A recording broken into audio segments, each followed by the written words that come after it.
my chick. Pay me in equity, watch me reverse out of dicks. He got a bad bitch, we live in lavish. Beyoncé et Jay-Z ont choisi pas mal d'œuvres pour leurs clips. Il y a Delacroix, David, Schaeffer, ils sont allés dans le département grec avec la victoire de Samothrace, Léonard de Vinci bien sûr avec la Joconde, ils sont aussi allés dans le département égyptien. En gros, par rapport à leur choix, ils sont allés chercher les grands chefs-d'œuvre. En gros, c'est les blockbusters du musée. Parmi les œuvres qui ont été choisies, il y en a 3 qui ont attiré mon attention. Donc le radeau de la Méduse de Théodore Géricault, le sacre de Napoléon de David et enfin Francesca et Paolo donc de Ary Scheffer. Donc, le radeau de la Méduse, c'est un tableau qui est peint par Théodore Géricault en 1819 et qui raconte l'histoire d'un naufrage, donc le naufrage de la Méduse qui est une frégate de la Marine royale qui était en partance pour le Sénégal et qui va s'échouer le long des côtes sénégalaises. Et le moment vraiment que Géricault a choisi de peindre, c'est un moment plus que tragique, c'est ce moment où au loin le bateau qui va finir par les sauver passe mais ne les voit pas dans un premier passage. Et en fait on voit tous les survivants qui fondent littéralement vers le fond du tableau et vous avez ce personnage au bout de la pointe, effectivement, si vous observez bien, c'est un homme noir qui agite de son mouchoir et le fait que ce soit cet homme qui porte l'espoir de ce radeau à ce moment-là, c'est un message important pour Géricault. Il faut savoir que Géricault, il luttait contre l'esclavage à cette période, il avait des idées bien précises sur le sujet et donc pour lui c'est pas un hasard s'il met ce personnage en haut, à agiter son mouchoir, à être celui qui quelque part va sauver aussi peut-être le radeau, quelque part par rapport aux luttes, aux idées du couple, Jay-Z et Beyoncé, qui militent, bien sûr, c'est évident, ardemment en ce sens, contre le racisme. Voilà, on peut penser que ce personnage en particulier les a attirés et a fait qu'ils ont choisi ce tableau pour leur clip. Tell the Grammys, fuck that O for A shit. Have you ever seen a crowd going ape shit?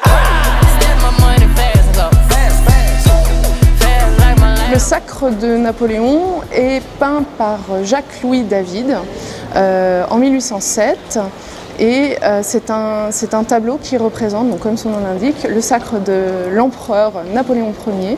Il y a presque 200 personnages quand même qui sont peints sur ce tableau, donc c'est un tableau qui fait presque 6 mètres de haut, presque 10 mètres de large, donc il est aussi important par sa monumentalité.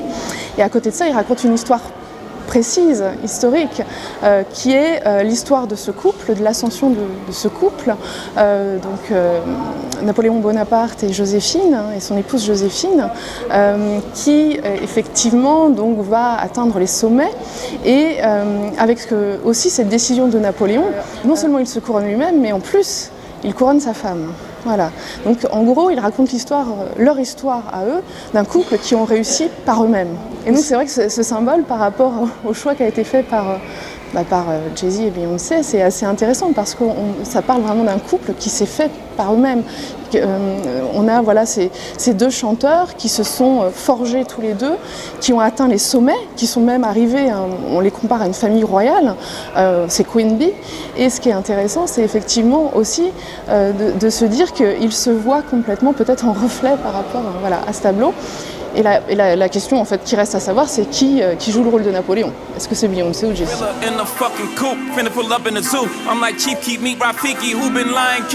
Francesca et Paolo, c'est un tableau peint par Ary Scheffer, donc un artiste hollandais qui travaillait à Paris, et donc il exécute cette toile en 1855. Et donc c'est un sujet qui est souvent traité par les romantiques, qui raconte une histoire d'amour tragique entre Francesca et Paolo. Cet amour, elle est racontée par Dante dans sa Divine Comédie, dans son Enfer. Il parle plutôt d'un amour maudit, mais qui va se perpétuer malgré tout dans l'éternité. Cette œuvre qui a pu plaire aussi au couple Jay-Z et Beyoncé par rapport à cette histoire qui se perpétue dans l'au-delà.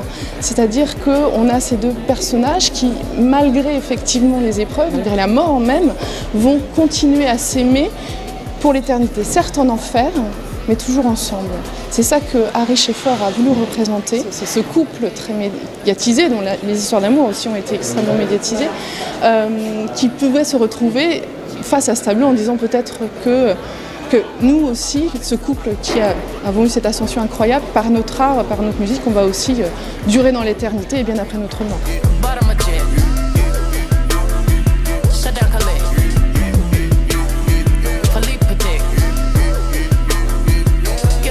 Au final, c'est vrai que quand on regarde le clip, quelles que soient les œuvres qu'ils aient choisies, c'est surtout la manière dont ils se mettent en scène, dans le musée et face à toutes ces œuvres qui est importante. On sent que leur volonté première, c'est pas forcément jouer avec les symboles de chaque peinture, mais c'est surtout de se mettre eux en avant et de montrer qu'eux aussi, à travers leur art, quelque part, sont aussi des chefs-d'œuvre.